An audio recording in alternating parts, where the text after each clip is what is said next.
네, 뉴스타워 두 분의 전문가와 함께 이슈들 짚어보겠습니다. 김복준 한국범죄학연구소 연구위원 그리고 손정혜 변호사 나와 있습니다. 안녕하십니까? 네, 안녕하세요. 안녕하세요. 예.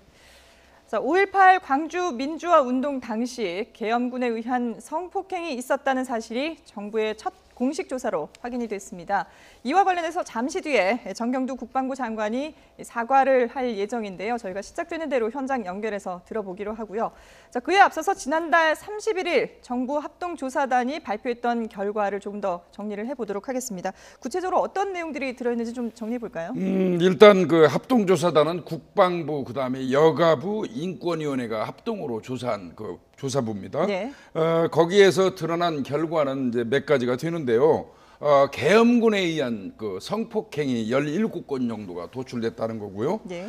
광주 공수부대 증파된 사이에 이게 집중됐다, 이 범죄가. 네. 그런 내용이 나왔고, 이 피해 대상자가 주부, 여고생, 대학생, 그리고 뭐 일반 생업 종사자 등등 아주 다양하다. 예. 이런 내용. 그다음에 이제 이 부분이 참 굉장히 충격적이었는데요. 네. 일단 집단 성폭행과 성고문 등이 다수다 그랬는데, 이게 이제 뭐 그 당시에 의료 일지라든지 부검 일지에 보면 그 해당되는 여성의 중요 부위에 어떤 그 뾰족한 물건에 의해서 그 가해받은 예. 자창 같은 게 도출됐다는 겁니다. 예. 그래서 이런 정도로 한 몇 가지를 좀 추려서 얘기하고 있습니다. 예, 이런 가혹한 방식도 충격적이지만 10대도 포함되어 있다고 해서 더 큰 문제가 아닐까 싶은데요. 미성년자 피해자도 있었다는 것이고요. 예. 특히 알려진 여고생 피해 사실 같은 경우는 여고생이 야산으로 끌려갔더니 다른 사람이 성폭력 당하는 장면을 목격하고 본인도 거기서 이제 성폭력을 당하는 여러 가지 참혹한 상황에 대해서 밝혀지고 있는 것인데요.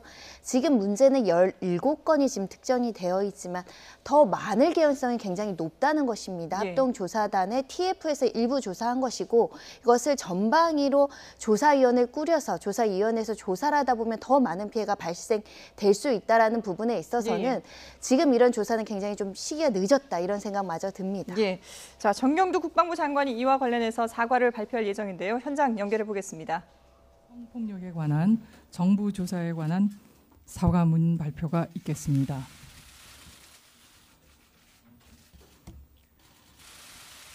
(5.18) 민주화 운동 당시 성폭력에 관한 정부 조사에서 계엄군 등에 의한 성폭행과 추행, 성고문 등 여성 인권 침해 행위가 확인되었습니다.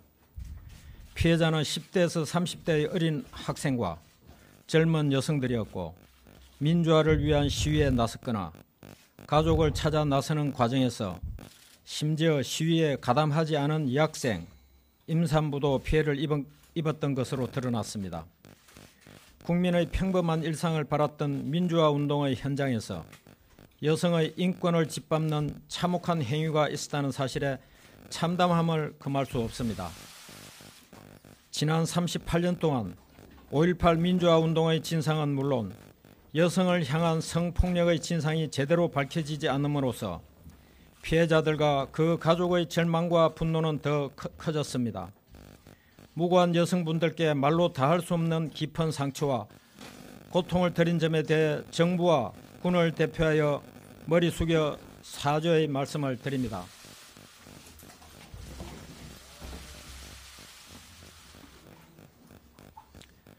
계엄군 지휘부의 무자비한 진압작전으로 무고한 여성 시민에게 감당할 수 없는 피해를 입힌 것을 통렬히 반성합니다. 군은 권력이 아니라 국민을 위해 존재해야 합니다. 외부의 위협으로부터 국민을 지키고 국민의 인권과 존엄성을 지켜야 합니다. 그것이 대한민국 군의 책무이자 도리입니다. 국방부는 앞으로 출범하는 5.18 민주화 운동 진상규명조사위원회의 조사에 적극 협조할 것입니다. 군사정부에 저항하고 민주주의를 되찾기 위해 나섰던 광주 시민의 명예를 회복하고 보통의 삶을 송두리째 빼앗긴 여성들의 상처를 위로하는 데 인력과 지원을 아끼지 않겠습니다. 피해 여성들의 명예 회복과 치유에도 적극 나서겠습니다. 가해자 또는 소속 부대를 조사하고 5.18 진상규명을 위한 특별법상 진상규명의 범위에 성폭력을 명시할 것을 제언한 진상조사단의 권고를 엄중히 받아들여 군에 의한 성폭력의 과오가 되풀이되지 않도록 최선의 노력을 다하겠습니다.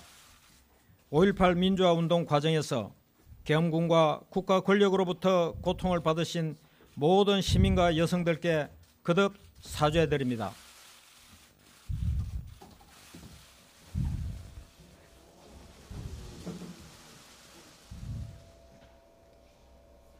네, 무고한 여성분들께 말로 다할 수 없는 깊은 상처와 고통을 드린 점에 대해서 정부와 군을 대표해서 머리 숙여 사죄의 말씀을 드린다고 하면서 재차 사과의 인사를 했습니다.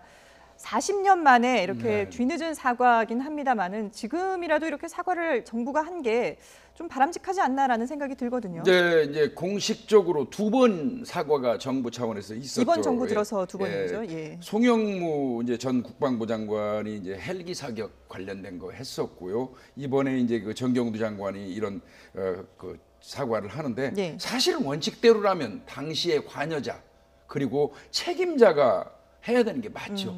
그럼에도 불구하고 지금 이제 후임자들이 이제 그 소급 그 적용 사과를 하는 건데요. 네네. 그래도 이거는 이제 그 어떤 정부의 잘못된 일, 정부 부처의 잘못된 일을 현재 정부 부처의 어떤 책임자가 하는 것도 이거는 뭐 상징적으로라도 맞고요.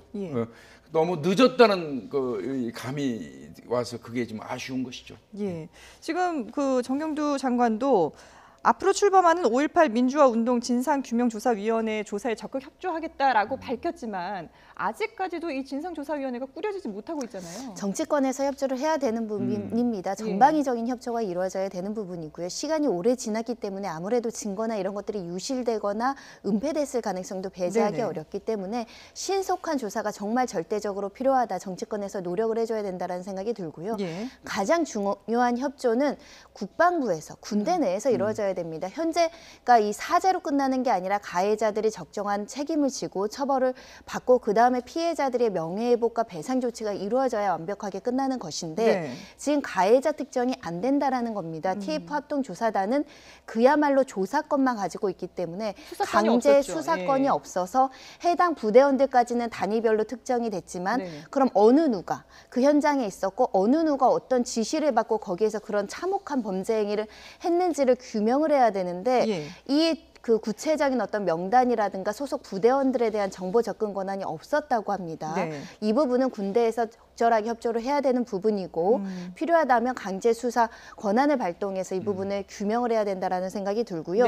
그렇게 해야만 어떤 사실이 있었는지가 규명이 돼야지 사과도 그 적절하게 이루어질 수 있는 것이고 배상까지 나아질 수 있기 때문에 정치권에서 정말 노력해 주셔야 됩니다. 그러면 지금 이제 그 1980년 5월에 17일에 공수부대가 투입 명령이 내려졌고요. 저희가 그 관련 그래픽을 준비한 게 있는데요. 좀 보여주시죠. 그리고 주로 이제 성폭행 이런 그 피해들이 19일에서 21일에 피해가 집중이 됐다라고 하는 저희가 이 지금 이제 달력으로 표시를 했었는데 자, 이런 성폭행 피해 앞서 말씀하신 것처럼 어떤 그 부대라는 그 특정 부대까지는 저희가 이제 밝혀졌지만 그 이후에 이제 실제적으로 누가 가해를 했는지 이런 특정인을 지목하진 않았거든요. 그럼 앞으로 이제 조사 과정에서 이런 부분도 밝혀질 수가 있는 겁니까? 그러니까 공동조사위에서 가해 부대 그러니까 단위 부대까지는 아마 확인이 된 것 같아요. 부대가 확인되면 그 부대를 구성하는 구성원들의 명단이 존재할 거 아니겠습니까? 그 구성원들의 명단이 존재하면 그들을 상대로 해서 그들 전체는 아니라고 하더라도 가해자를 알 거 아니에요. 그러면 그걸 이제 행위자라고 일반적으로 얘기하는데 이 행위자를 찾아내는 작업으로 이렇게 이제 그 이어져야 되는데 지금 어디에서 딱 걸려 있냐면 단위 부대까지 나오고 그 부대원의 어떤 그 이 인적사항이 낱낱이 안 나오는 거예요. 그러니까 이제 거기서 정지된 상태인데 아까 우리 손 변호사님 말씀하신 것처럼 아마 수사권이 있는 어떤 그 부서에다가 이거를 조사할 수 있는 권한을 준다면 아마 그 당시에 부대원들 인적사항까지 완전히 도출될 겁니다. 퇴직했다 하더라고요. 그러면 이제 그렇게 가해자를 찾아낸다 하더라도 처벌이 가능하냐 공소시효 문제가 또 있잖아요. 근데 기억을 떠올리시면 이 5.18과 관련된 특별법이 있었고 그 특별법에 의해서 전두환 대통령, 노태우 대통령 형사처벌 받았는데요. 그때 헌법재판소가 공소시효 관련해서 특별법이 이렇게 소구표를 규정하는 게 위헌 아니냐 이걸 심리를 했습니다. 위헌이 아니라는 결정을 내렸기 때문에 특별법은 법으로 공소시효를 소급 적용하더라도 정의를 세우고 피해자들의 명예회복을 하는 조치는 충분히 우리 헌법 질서 내에서 가능할 것으로 예상이 됩니다. 예. 자, 뭐 임산부도 있었고 10대도 있었고 정말 참혹하게 당했기 때문에 그 트라우마가 상당하지 않을까 싶은데요. 이런 뭐 신체적인, 물리적인 그런 충격도 충격이지만 정신적으로 충격받은 이분들을 위해서 치유가 중요하지 않을까 싶습니다. 이와 관련해서 인권위원회 조영선 사무총장이 관련된 얘기를 한 적이 있는데요. 이 얘기를 들어보도록 하겠습니다. 일부 여성들 같은 경우는 아직도 정신병원 등을 전전하면서 생활하고 계신 분도 있고요. 또 그분들이 가족들에게 알리지 않았기 때문에 2차 피해를 우려해서 알리지 말을 것을 거듭 저희들한테 요청한 사실도 있습니다. 향후에 이분들에 대한 진상조사를 함에 있어서도 2차 피해가 발생하지 않도록 치유센터랄지 전문 상담원, 전문 조사원에 대한 조사가 필요하다고 생각합니다. 또 필요한 경우에는 트라우마 센터에서의 치료도 필요하다고 생각을 하고요. 네, 지금까지도 심리 치료를 받고 있는 분도 있고 또 이 극심한 고통을 견디지 못하고 스스로 이렇게 목숨을 끊는 안타까운 사례들도 있지 않습니까? 네, 그러니까 뭐 이 오랫동안 지속되는 트라우마, 그게 아마 제가 볼 때는 공포입니다. 예. 그리고 또 더 나아가서는 이분들은 아마 대인기피증 증세까지 앓게 될 거예요. 예. 그런 사이에 사실 이제 극단적인 선택을 하시는 분들도 있고 정신병원을 전전하면서 지금 생활하고 계시다는 얘기 하지 않습니까? 예. 그런데 참 사실 따지고 보면 이분들은 잘못한 것도 없는데 그렇죠. 지금 이런 현상에 처해 있는 것이거든요. 예. 이거를 우리가 국가 차원에서 이들을 도와주지 못했다는 게 굉장히 안타까운 거죠. 예. 앞으로도 이분들을 적극 발굴해가지고요. 정말 이거는 국가가 책임지고 이분들의 어떤 그 치료를 도와줘야 될 거거든요. 예. 일단은 그 당시에 이것 때문에 가정이 파괴되는 피해를 입으신 분들도 그렇죠. 다수 있다라는 예. 것이고요. 이 고통을 이기지 못해서 스스로 분신이라는 극단적인 방법을 선택한 피해자도 있다는 것이고 네네. 또 일부는 정말 그 목숨을 잃은 사람들도 있다라고 한다면 그 당시의 피해는 정말 끔찍했다, 너무나 잔혹했다라고 표현할 수 있고요. 단순한 성폭력이 아니라 또 집단 성폭력이 가해졌다는 건 그 수치심이나 트라우마라든가 외상 후 스트레스 장애가 극심하다는 거거든요. 그렇죠. 그렇기 때문에 이미 수십 년 동안 이 지속되어 온 정신적 피해를 국가가 보상해주지 못해서 늦게 배상하고 보상하는 문제도 우리가 정말 진정으로 사과하고 용서를 구해야 되는 시점이라고 생각이 들고 예. 혹여라도 그 목숨을 잃어서 가정이 파괴된 남은 유가족들도 사실 그 삶이 비참했을 수 있거든요. 예. 그분들에 대한 적절한 어떤 조치도 필요하지 않을까 생각이 듭니다. 예. 피해자들이 당했던 끔찍한 이런 그 과거의 행위들을 부인했다가 지금 이제 국가가 인정을 하고 이런 사례들을 밝혀낸 것만으로도 큰 뭐 결과를 이끌어냈다고 할 수 있겠지만 이런 분들에게 적절하게 배상이 되기 위해서는 이 국가도 책임이 있지 않을까 싶기도 한데 국가를 상대로 배상을 청구할 수도 있습니까?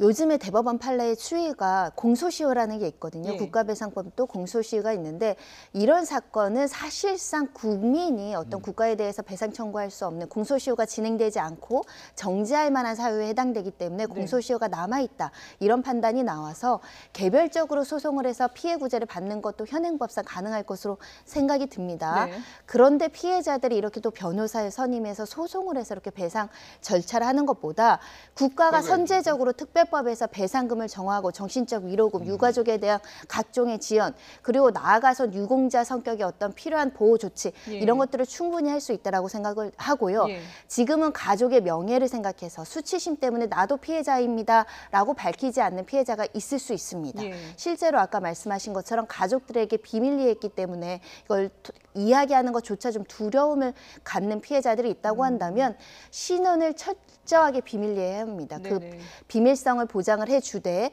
다수의 피해자들, 알려지지 않는 피해자들도 적극적으로 알려서 피해 보상 조치에 포함될 수 있도록 해야 되지 않을까 생각이 듭니다. 예. 피해자들의 아픔을 보듬어주면서 또 이렇게 선제적으로 배상해 줄 수 있는 그런 방안들도 좀 적극적으로 고려를 해봤으면 합니다.